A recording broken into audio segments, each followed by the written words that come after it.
네, 지난주에 그 바울의 1차 선교 여행을 소개해 드렸습니다. 1차 선교 여행 다녀온 후로 안디옥 교회에서 역시 사역을 바나바와 함께 하면서 예루살렘 교회에 다녀오게 됐습니다. 예루살렘 교회는 이방인들이 예수 믿는 사람들 많아진다 하니까 아마 궁금했겠죠. 또 나름대로 어떻게 이들에게는 복음을 설명하고 또 어떠한 규칙을 만들어서 같이 우리가 지킬 건가 하는 생각들을 하게 됐습니다. 그래서 교회 1차 공유회를 그 사도행전 15장에 보면 예루살렘에서 모였죠. 그때 베드로, 또 예루살렘 교회 감독인 야고보, 그리고 실제 이방 사역을 주력하고 있는 바나바와 바울, 그리고 많은 교회 지도자들이 모였습니다. 그래서 그들이 결정한 사항은 유대인들처럼 어떤 율법 또는 할례 이런 것들을 이방인들에게 무겁게 지우지 말고 오직 예수 그리스도로 말미암아 구원받는 그 복음을 전하는데 우리가 더 강조점을 두자 하는 아주 건설적인 결정을 이 회의에서 하게 됐습니다. 이방 교회들이 모두 다 기뻐했을 거고, 특별히 안디옥 교회, 그리고 그곳에서 파송한 바나바와 바울은 아주 기쁜 소식을 가지고 이제 안디옥 교회에 돌아가게 되는데, 그 두 사람만 보내지를 않고 예루살렘 교회 지도자였던 유다 그리고 실라라고 하는 사람을 같이 예루살렘 교회의 그 결의사항을 안디옥 교회에 가르쳐주기 위해서 바울과 바나바와 동행해 가지고 안디옥으로 돌아오게 됩니다. 그래서 안디옥 교인들에게 그 사실을 알리자 모두 다 기뻐하고 이제 더 열심히 더 적극적으로 이방 세계에도 복음을 전해야 되겠다, 그렇게 이제 다짐을 하게 되죠. 그러면서 이 바울과 바나바는 1차 선교여행 때 세웠던 그 교회들을 다시 한번 돌아보고 싶은 그런 마음이 들었습니다. 물론 이렇게 떨어져 있을 때는 직접 그곳에 있지를 못하니까 바울은 편지를 써가지고 편지 목회를 했더랬습니다.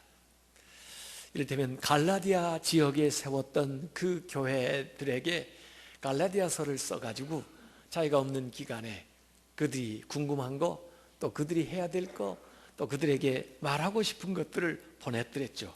그런데 이번에 직접 그곳에 다시 가서 얼만큼 그동안 2, 3년 지내면서 신앙생활을 잘하고 있나 그걸 한번 보기 위해서 바울과 바나바가 2차 선교 여행을 이제 떠나기로 한 겁니다. 거기까지는 모두 다 교회 또 이 동역자들이 일치하는 건데, 문제는 다른 데서 나왔습니다. 2차 선교여행을 가면서 마가를 동행하는 문제가 대두됐는데, 그 마가는 1차 선교여행 때 그 밤빌리아에서 중도에서 그냥 포기하고 예루살렘으로 돌아갔던 사람인데, 2차 선교여행에 동행하기를 원해서 이 바나바가 같이 데리고 가자고 하는 거예요. 근데 바울은 거기 반대를 했습니다. 1차 때 그렇게 중도에 간 사람을 뭘 믿고 데리고 가느냐, 아예 처음부터 데리고 가지 않는 것이 좋겠다 했는데 서로 합의가 되질 않았나 봐요. 그래서 오늘 성경에 보면 이 두 훌륭한 분들이 심히 다퉜다고 그랬습니다. 바나바하고 바울이 마가의 일로 심히 다투고 결국에는 서로 헤어지게 됐어요. 그래서 바나바는 이 마가를 데리고 원래 가려고 했던 그 지역이 아니라 1차 선교여행 때 처음 갔던 구브로, 자기 고향 쪽으로 먼저 떠나고, 그 다음에 바울은 예루살렘에서 지금 같이 왔던 신라를 데리고 동역자로 해서 원래 생각했던 갈라디아 지역으로 이제 떠나게 되는, 아마 가면서도 마음이 좀 편안하지 못했을 거예요. 바나바가 나를 세워준 사람인데 좀 좋게 헤어질 걸, 아마 마음이 무겁지만 그렇다고 해서 또 사역을 안 할 수는 없고, 그렇게 해서 떨어지지 않는 그 발걸음을 이 신라와 함께 안디옥에서 이 바울이 떠나게 됩니다. 이게 이제 바울의 2차 선교 여행인데, 성경 사도행전 15장 36절부터 18장 22절까지 쫙 나와 있습니다. 오늘 그거 다 못하니까 한 반절쯤 하고는 그 다음에 남겨서 다음 주에 연속 상영을 제가 하려고 얘기를 하는데, 자, 그러면 2차 선교여행이 어떻게 진행됐나 좀 궁금하실 거예요. 그래서 제가 지도를 하나 가져다가 또 보여드리는 거죠. 그래서 일단 이 안디옥, 수리아 안디옥이 선교 본거지입니다. 그래서 여기 안디옥에서 바나바와 마가는 원래 1차 선교여행 간 대로 이 실루기아로 해서 이 키프러스, 이 살라미로 갔겠지만은, 이제 바울은 여기 갈라디아 지역으로 가려고 우선 자기의 고향 다소로 갑니다. 이 다소로 가는 길이 이 산맥이 험준한 지역이기 때문에 시리아 관문들을 통과해 가지고 이 다소에 가게 되는 거죠. 그 다음에 고향을 좀 돌아본 다음에, 그 다음에 더베, 이 더베는 1차 선교여행 갔을 때 마지막 지점이었죠. 이 더베에 가서 그동안 그 성도들이 신앙생활 잘하는 걸 보면서 기뻐하고, 그리고 또 양육하고, 그 다음에 복음을 또 좀 전하고, 이렇게 더베에 갔다가, 그 다음에 더베에서 루스트라로 올라갑니다. 이 루스트라에서는 지난번에 아주 돌에 맞아가지고 거의 죽을 뻔한 것이 다시 살아났던 그 지점이죠, 이 루스트라. 더구나 이 루스트라에 가면은 디모데 가족이 있어요. 유니게, 로이스, 그 할머니, 어머니, 그리고 디모데. 그래서 여기 가가지고 또 역시 보니까 그동안에 디모데가 이제 21살이 됐습니다. 청년인데 이고니온 루스트라에 있는 모든 사람들에게 아주 칭찬을 듣는 훌륭한 청년으로 자라 있어요. 그래서 같이 사역을 하면서 이곳에 교회가 많아지고 교인들이 많아졌습니다. 그런데 이 루스트라를 떠날 때 이 바울이 그 어머니 할머니한테 부탁을 하는 거예요. 디모데를 좀 같이 데리고 갔으면 좋겠다고. 이 디모데는 그 집의 유일한 소망인데 이 바울이 부탁을 하니까 그 어머니 할머니가 특별히 좀 잘 그 아이 가르치면서 데리고 다니라고 그래가지고 디모데가 이 루스트라에서 선교 대열에 합류하죠. 그래서 여기까지 바울하고 실라가 왔지만, 여기서 이제 디모데를 얻게 되니까 바울이 더 큰 힘을 얻어서 마치 자기 아들을 데리고 가는 그런 느낌으로 이 이고니온을 지나서 또 이 비시디아 안디옥 지역을 해서 이쪽에 이제 선교를 하는데, 원래 바울은 이 아시아 지역을 이렇게 터키죠, 현재 이 터키 지역을 주로 전체로 하면서 결국은 이 아시아 쪽으로 나가려고 생각을 했었던 것 같아요. 그런데 번번이 길이 열리질 않습니다. 막혀요. 주님이 허락을 하지 않아요. 또 성령께서 인도를 안 하세요. 그래서 여기서 계속 머무르다가 결국 이 드로아에 있게 되었는데, 어느 날 이 드로아에서 밤중에 환상 비전을 보는데, 여기 마케도냐, 지금은 여기 그리스입니다. 마케도냐, 이 아래 남쪽 지방은 아가야인데, 이 마케도냐 지역에서 어떤 사람이 손짓을 하면서 우리를 와서 도우라 하는데, 하나님께서 나로 하여금 이 바다를 건너서 마케도냐 지역으로 가라는가 보다, 이렇게 확신을 하고는 여기서 배를 타고 이 바다를 건너갑니다. 이 바다는 사실은 지중해인데, 지중해가 이 북쪽으로 올라가면서 점점 좁아져요. 그래서 여기가 에게해인데 왜 에게해인가 그랬더니, 이것도 에게해야 바다야? 그래서 에게해죠, 이게. 에게해입니다. 이쪽에 가면요, 그냥 다리 하나로 이 터키 이스탄불 여기에서는 이쪽에서 아시아에서 유럽으로 넘어가는 다리도 보스포러스 해협을 통과하면 그렇게 가죠. 근데 여기 위로는 이제 흑해가 있고 요런 데죠. 그래서 여기 가면서 섬을 거쳐가지고 여기서 드로아에서 네아폴리까지는 185km 정도 되는데, 여기 이렇게 가죠. 한 이틀 정도 거쳐서 갑니다. 그러니까 네아폴리에서 그 다음에 빌립보로 한 16km 정도 이 내륙으로 들어가는 거기 한 반절쯤 될 것 같아요. 거기까지 오늘 제가 이 얘기를 해보려고 하는데, 잘 다녀오셨죠? 이렇게 터키하고 그리스하고 지역을 보면서 이 얘기를 하면 참 좋습니다. 이때가 주후 50년 봄이 됐을 거예요.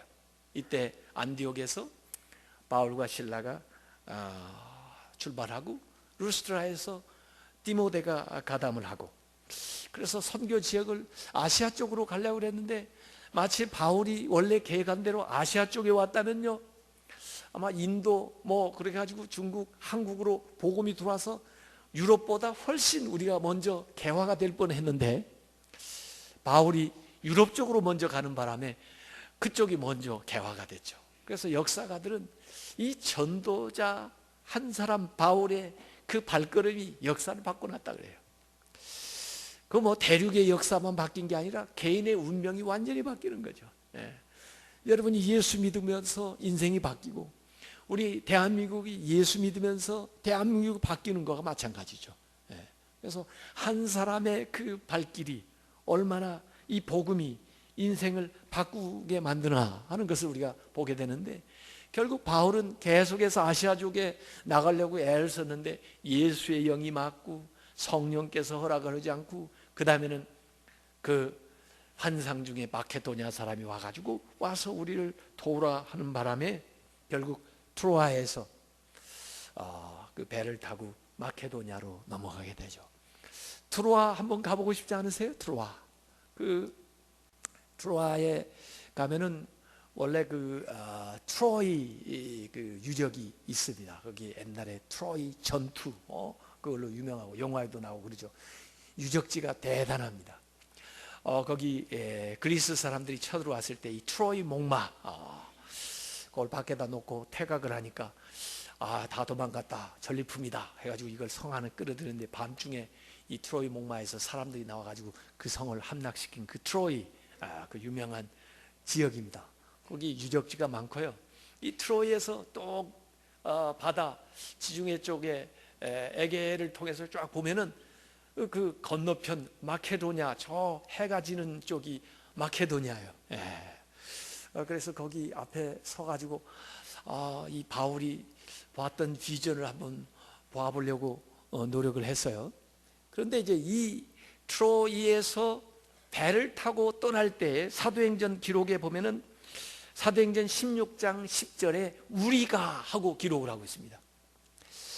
사도행전을 기록한 사람이 동행했다는 거기 흔적이 들어간 거죠. 우리가. 사도행전을 누가 기록했어요? 누가가 기록했죠. 그래서 이 누가가 이 트로이에서 같이 동행을 하는 거예요. 그래서 이제 바울의 선교팀이 바울, 실라, 그 다음에 루스트라에서는 디모데가 합류했죠. 그리고는 여기 트로아에서는 누가가 합류를 해서 이제 최소한 4사람이 여기 가는 겁니다. 그래서 이때부터는 우리가 하고 우리가 체험한 것으로 계속 누가가 기록을 하는 거예요. 근데 이 누가가 어디서 갑자기 나왔나 봤더니 그 트로아 옆에 버가모라고 하는 데가 있어요. 이 버가모는 나중에 요한계시록 7개 교회 중에 나오는 게 그 버가모인데, 그 버가모 지역에는 그 의료가 많이 발달을 했어요. 그래서 그 당시에 아스클레피온이라고 하는 병원이 있었고 의과대학도 있고 그래요. 이 누가는 원래 의사 출신이거든요. 그러니까 아마 그 버가모 지역에 일이 있었든지 거기에서 일하고 있었든지, 그러다가 이 드로아에서 이 바울 일행을 만났고 그 다음에 여기 일원이 돼가지고 배를 타고 이 드로아에서 마케도냐 쪽에 가는 겁니다. 그래서 결국 마케도냐에 오면 이쪽이 이제 그리스니까 그리스 깃발이 있고요. 언덕에 한번 올라가가지고 그 네아폴리, 요새 그 섬은 카발라라고 그래요. 그리스 카발라인데 그 카발라 이 항구 도시를 내다보면 정말 멋있는 도시예요. 그래서 위에 올라가가지고 사진 하나 찍어봤어요. 항구 쪽에. 그리고는 이 네아폴리 그 시내에 들어오면 바울 기념교회가 있습니다. 바울이 그곳에 도착한, 유럽에 처음 들어온 거죠. 그래서 바울이 들어온 교회가 있는데 그 교회 앞에 모자이크로 그 만들어놨어요. 이 가운데 그 마케도냐 사람 이렇게 그 비전이 있는 거고, 한쪽에는 바울이 그 비전을 보는 거고, 그 다음에 건너오는 그런 그림이에요. 이 모자익이 있고요. 그 모자익 앞에 돌이 있는데 저 여자 말고 뒤에, 그 돌이 까만 돌이요. 바울이 와서 그 처음 밟았다는 돌입니다. 제가 그 돌만 찍어 놨으면 그것만 보여줄 텐데 어쩌다 보니까 그 돌만 찍어 놓은 게 없어가지고, 그 인증샷이라고 해요. 거기 있었다 이렇게 해가지고 이렇게 같이 찍는 건데, 어쨌든 바울이 그걸 밟고 그 네아폴리에 들어오게 된 거죠. 그래서 그 네아폴리에 들어와 가지고 그 당시에 로마 도로가 잘 닦여 있는데, 에그나티아라고 하는 그 도로를 쫙 따르고 이 16km 정도 올라가면은 빌립보라고 하는 아주 큰 도성이 나옵니다. 이 빌립보는 BC 42년경에 아주 유명한 사건이 있었는데, 옥타비우스, 나중에 로마 황제 아우구스투스가 된 사람인데요, 그 브루터스하고 전투를 벌였던 그 평원이 그 빌립보 지역입니다. 그 마케도니아의 그 알렉산더 대왕의 그 아버지가 이름이 필리포스인데, 그 아버지 필리포스의 이름을 따서 이 도시를 빌립보라고 불렀던 것이 바로 그 도시입니다. 거기에 바울이 들어가 보니까 대단한 도시인데, 뭐 신전들 뭐 대단하게 파르테논이라든지 뭐 이렇게 신전들을 많이 지어놓고요. 유대인은 별로 없었나 봐요. 회당은 없고 그런 상황이에요. 그러니까 어디 기도할 곳을, 조용한 곳을 찾다가 찾아낸 것이 간지테스 강 면에 아마 버드나무 그 그늘 아래 앉아가지고 기도를 했었던 것 같아요. 또 하나님의 인도함을 바라면서 기도를 하고 있는데, 그 옆에 보니까 여인들이 옷감을 펴놓고 장사를 하는데, 그 소아시아, 그 터키 지역 그 루디아 지방에서 온 두아디라 출신인 루디아라고 하는 사람이 거기에서 아주 비싼 자주색 옷감을 팔고 있었어요.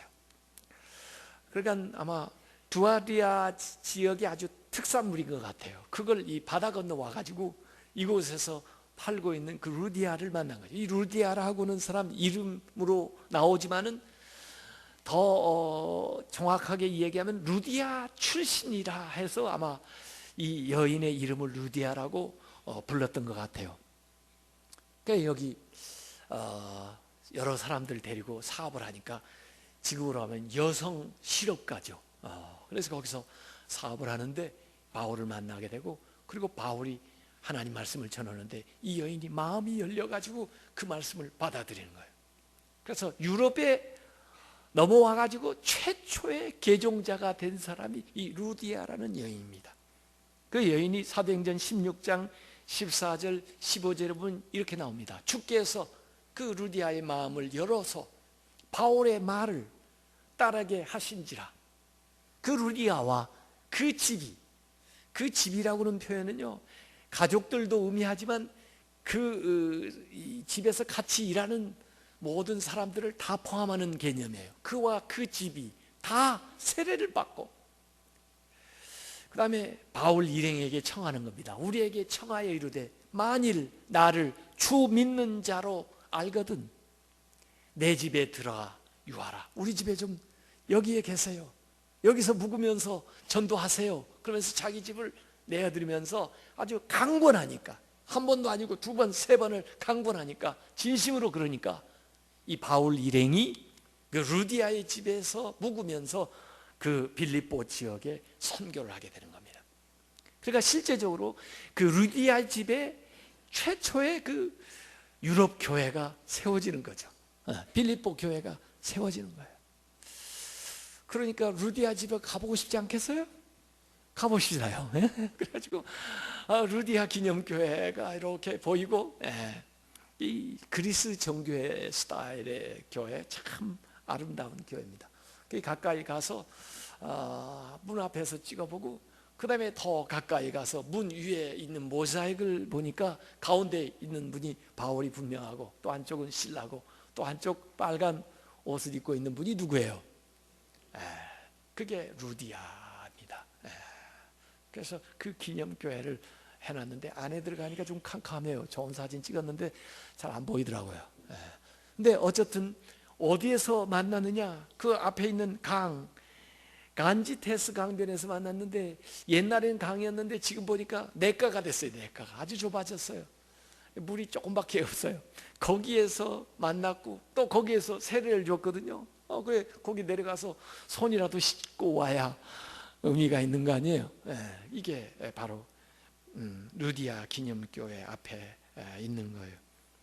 이렇게 하면서 전도 활동을 벌이는데, 광장에 가서 전도하다가 그 당시에 이 빌립보에는 파르테논 신전도 있고, 그 다음에 그 용한 여자가 하나 있었나 봐요.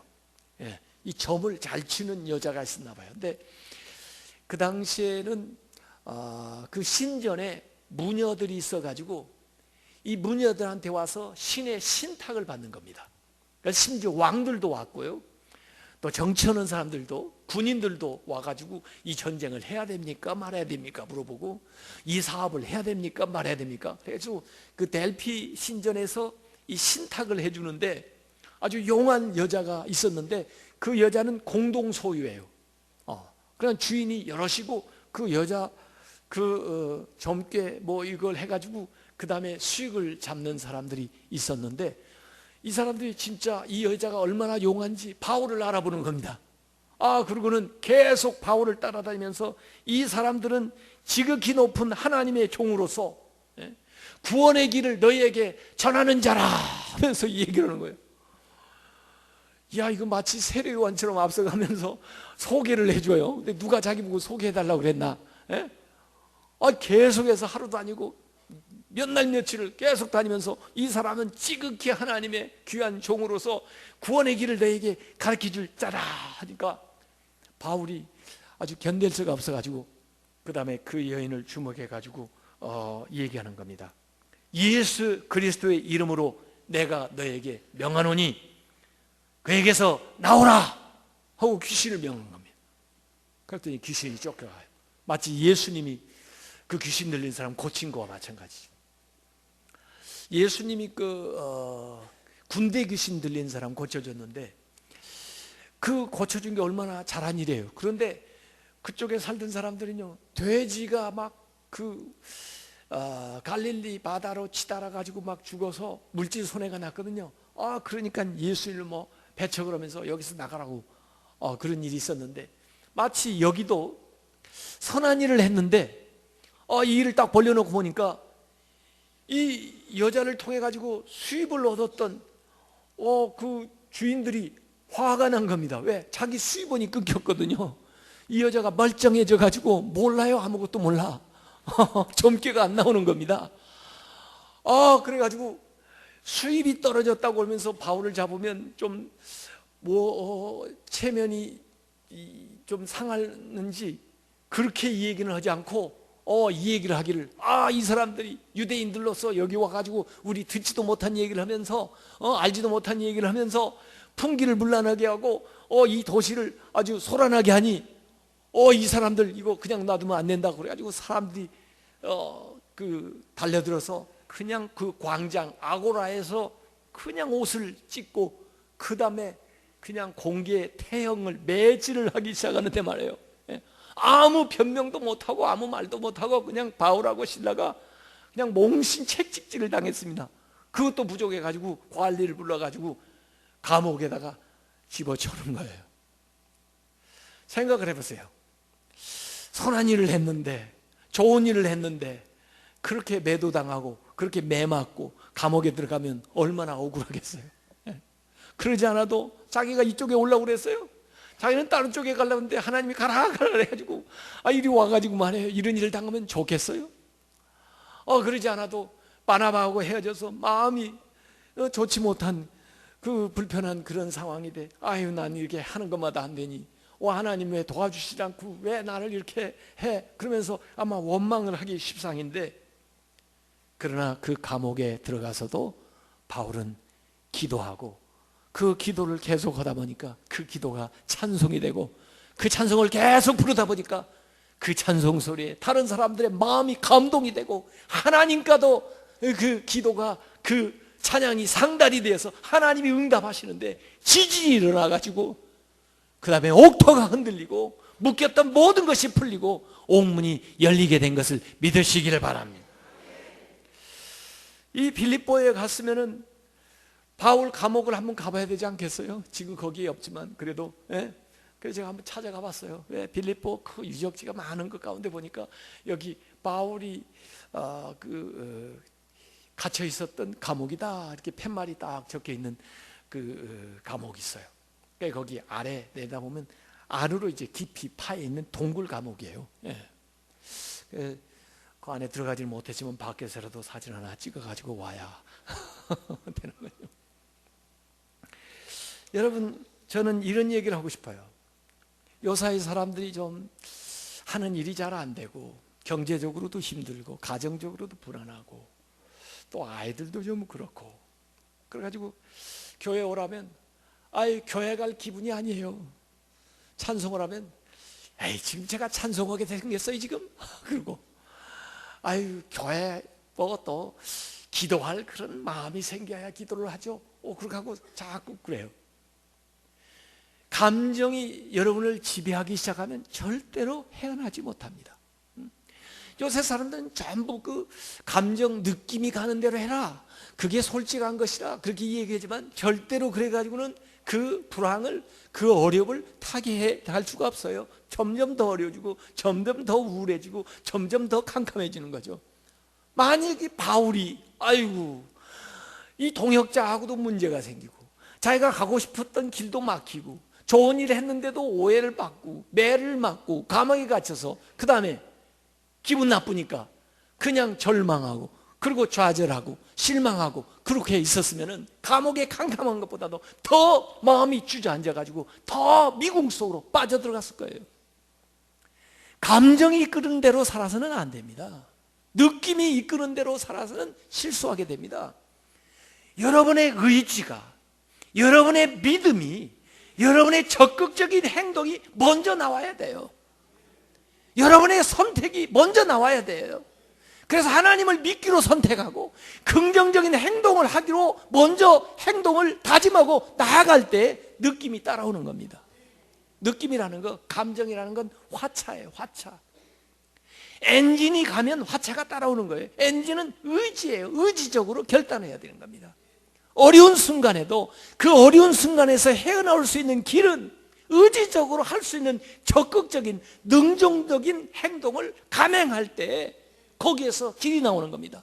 내가 갇혀있고 내가 묶여있기 때문에 어떤 일도 할 수 없는 것 같지만 그때 할 수 있는 거, 입술로 기도하고 찬양하는 일부터 시작하게 되면 묶였던 것들이 풀리고 막혔던 것들이 열리고 맺혔던 것들이 해결되는 것을 믿으시길 바랍니다.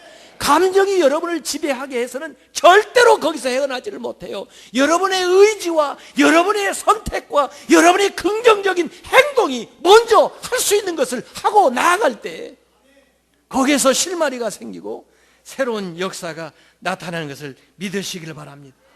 그렇기 때문에 아무리 어려워도 아무리 힘들어도 내가 이 상황 속에서 최소한 할 수 있는 가장 조금만 일이라 할지라도 긍정적인 행동이 무엇인가를 한번 생각을 해보세요. 그리고 그것을 한번 실천에 옮겨보세요. 거기에서 실마리가 생깁니다.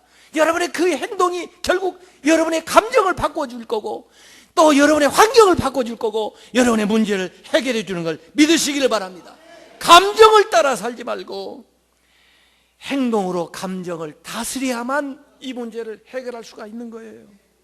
그래서 아마 이때의 경험을 통해서 바울은 빌립보서 4장 6절부터 8절까지 이 빌립보 교인들에게 나중에 로마의 감옥에 갇혔을 때 편지 보내는 내용입니다. 아무것도 염려하지 말고, 지금 힘들고 어렵고 환경이 그렇게 나를 짓누르고 있지만은 아무것도 염려하지 말고 그때라도 뭘 할 수 있어? 기도할 수 있어? 모든 일에 기도와 간구로 너희 구할 것을 어떻게? 감사함으로, 긍정적이에요. 감사함으로 하나님께 아뢰라. 그리하면 모든 지각에 뛰어난 하나님의 평강이, 그때부터 상황은 어려웠었지만은 그렇게 긍정적인 행동을 시작할 때 모든 지각에 뛰어난 하나님의 평강이 그리스도 예수 안에서 너의 마음과 너의 생각을 지키시리라. 우리의 생각이 우리의 행동을 따라서 바뀌게 된다는 거예요. 아무리 어려워도 내가 기도할 수 있다면은, 내가 찬양할 수 있다면은, 내가 무엇 조그만한 것이라도 행동할 수 있다면은 그 긍정적인 행동을 옮기기 시작하라고 말해요. 그러면은 하나님께서 우리를 도와주셔요. 그래서 어떤 상황이든지 형제들아, 참된 걸 생각해라. 어떤 일이 있으니 경건한 걸 생각해라. 어떤 것이 옳은 걸 생각해라. 어떤 것이 정결한 것을 생각해라. 어떤 것이 사랑받을 만한 일을 생각해라는 거예요. 무엇이든지 칭찬받을 만한 걸 생각해라. 어떤 덕이 있는지, 무슨 기름이 있는지, 이런 것들을 생각해라. 전부 긍정적인 거예요. 내가 지금 아무리 어려워도 지금 할 수 있는 좋은 일 한 가지를 생각해보라요. 지금 사랑할 수 있는 일 한 가지를 생각해보란 말이에요. 뭔가 다른 사람에게 도움을 줄 수 있는 거 한 가지를 생각해보란 말이에요. 뭔가 하나님이 좋아하시는 일 한 가지를 생각하고 실천에 옮기라는 거예요. 그래서 바울이 옥중서신을 많이 썼습니다만 옥중에 묶여 있으니까 목회할 길이 없잖아요. 그렇지만 편지 목회를 하는데 그 옥중서신을 쓸 때에도 이게 과연 감옥에서 쓴 편지인가 할 정도로 말이에요. 이 옥중서신에 다 공통적으로 뭐이 나오냐면 찬송하리로다, 할렐루야. 여기 빌립보서도 사실 로마 감옥에 있었지만 기뻐하라, 찬양하라, 감사하라. 상황이 어렵기 때문에 오히려 그 상황에서 우리가 나갈 수 있기 위한 것은 하나님을 믿는 믿음으로 더욱 적극적인 삶을 살아가는 것을 믿으시길 바랍니다. 여기서 찬양을 하니까 놀라운 일들이 일어나요. 지진이 일어난 하나님이 감동하시니까 하나님이 흔드신 것 같아요. 그래서 다 풀려지고 간수도 자다가 아마 깜짝 놀랐던 것 같아요. 그래가지고 웬일이야 보니까 문이 열려 있어요. 죄수들이 다 탈옥을 했는데 나는 그것도 모르고 잠만 잤나? 이제 이 책임을 어떻게 모면하지 생각하다가 칼을 빼가지고 자결하려고 생각해요. 여러분, 하나님 믿는 사람의 방법과 하나님 안 믿는 사람이 그 문제를 대하는 방법을 한번 보십시오. 세상 사람들은 어려운 일을 당하면 죽을 것부터 생각해요. 좌절하고 자기가 죽음으로써 그 문제를 해결할 수 있는 것처럼 생각하는데 절대로 해결이 안 됩니다. 자살하는 걸로 문제 해결 안 돼요.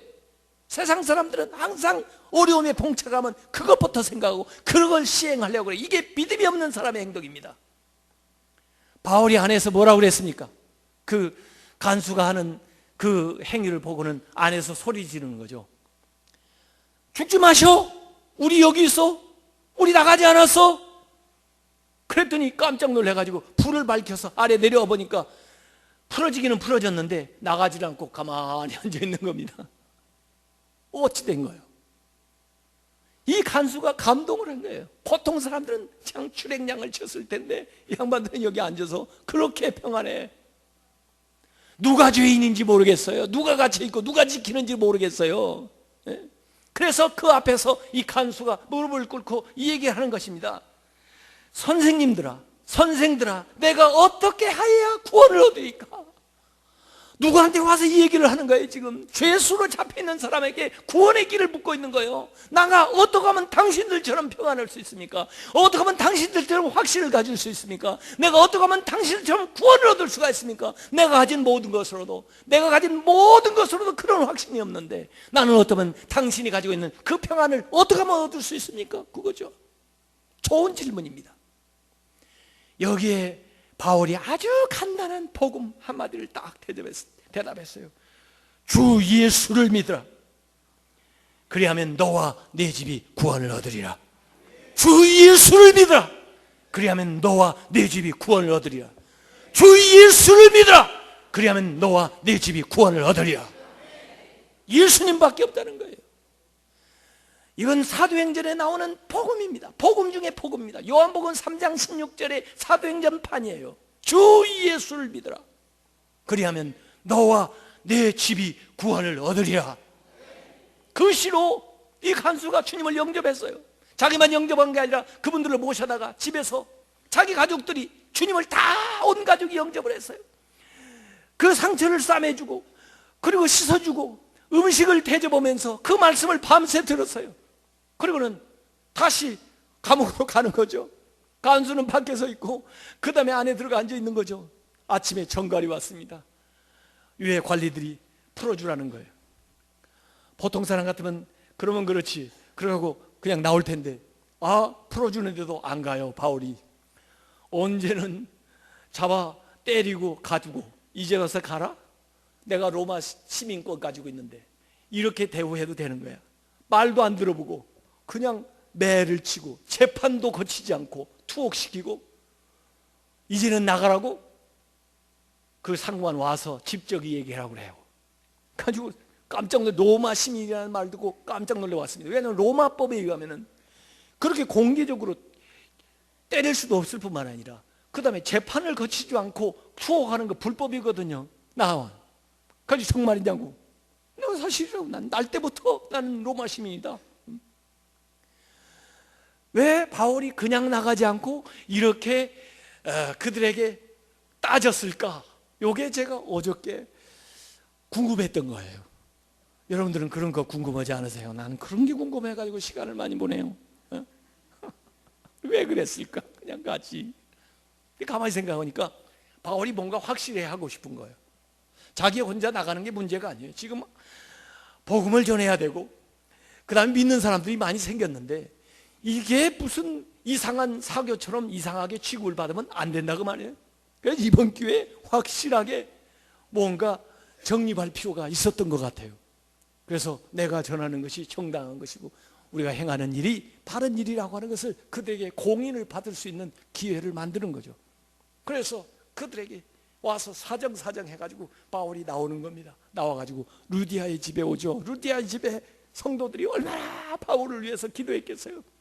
바울과 실라 두 사람 잡혀갔으니까 디모데 누가는 모면했겠죠. 거기 같이 있었겠죠. 얼마나 바울 사도를 위해서 기도했겠어요. 근데 바울이 물론 맨 맞아서 피투성이가 됐지만은 돌아와가지고 하나님이 하신 일들을 간증하는 거예요.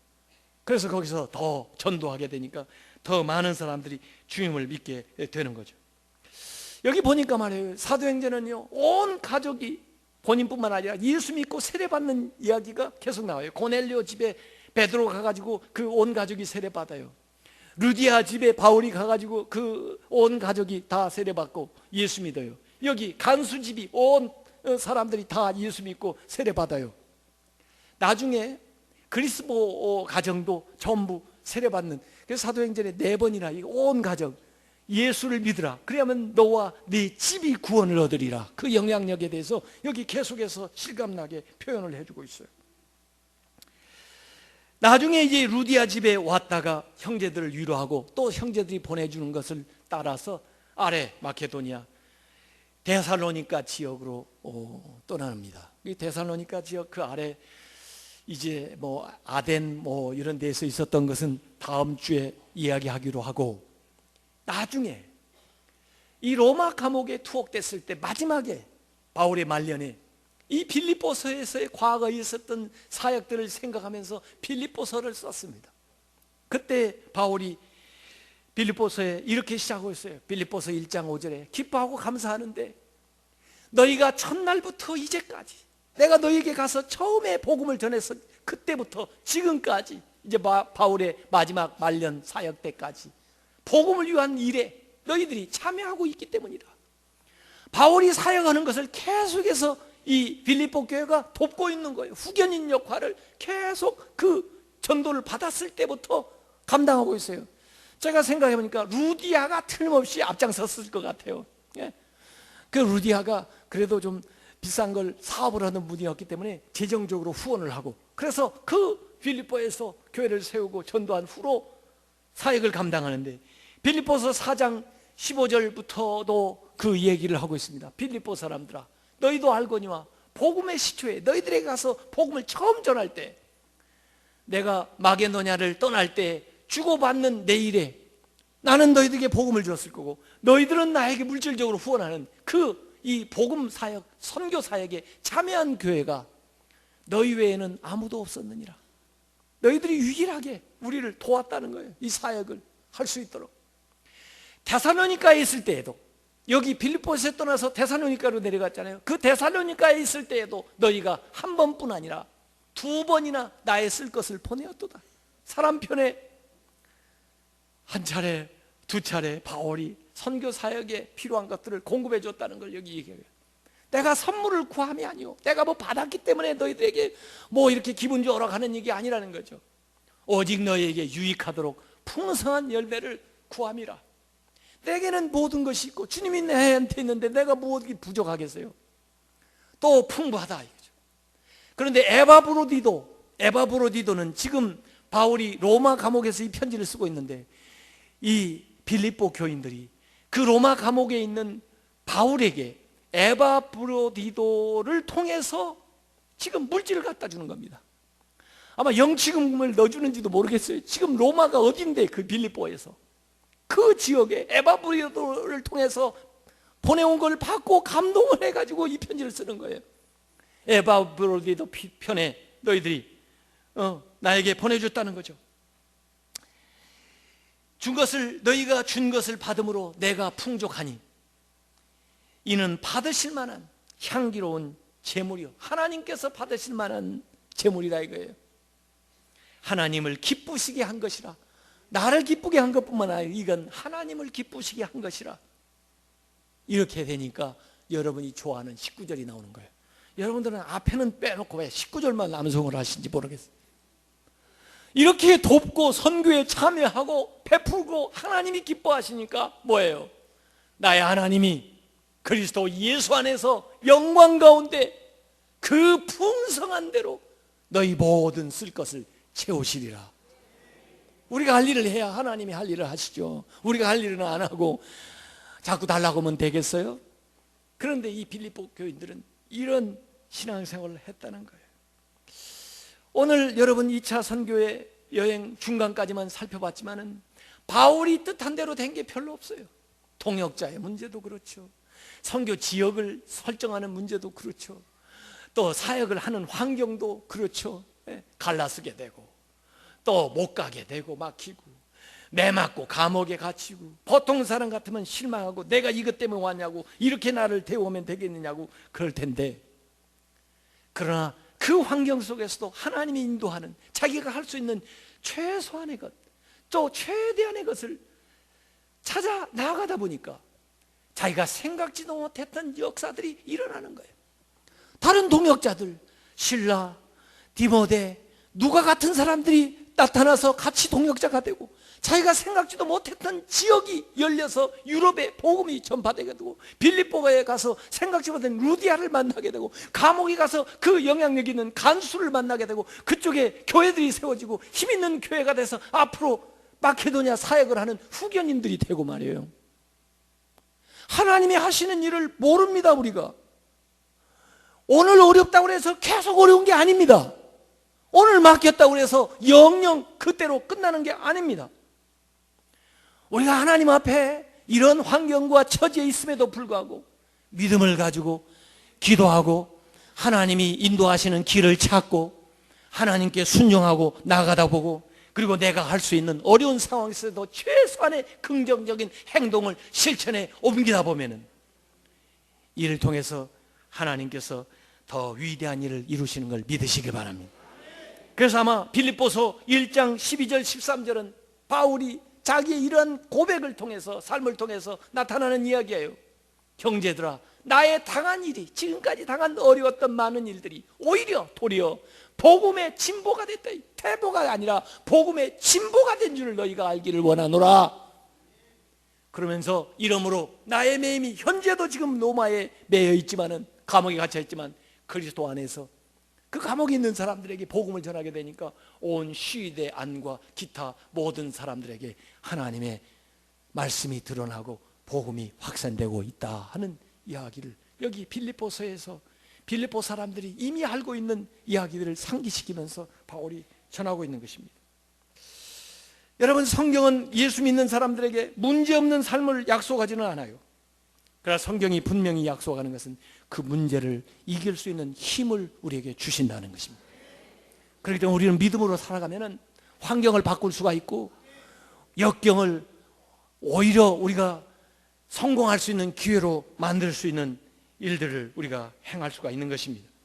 오늘 여러분의 느낌이 어떠하든 간에 느낌대로 살지 말고 이 말씀의 기초에서 믿음으로 적극적인 행동을 행함으로 여러분의 삶에 놀라운 변화가 있기를 주님의 이름으로 축원합니다.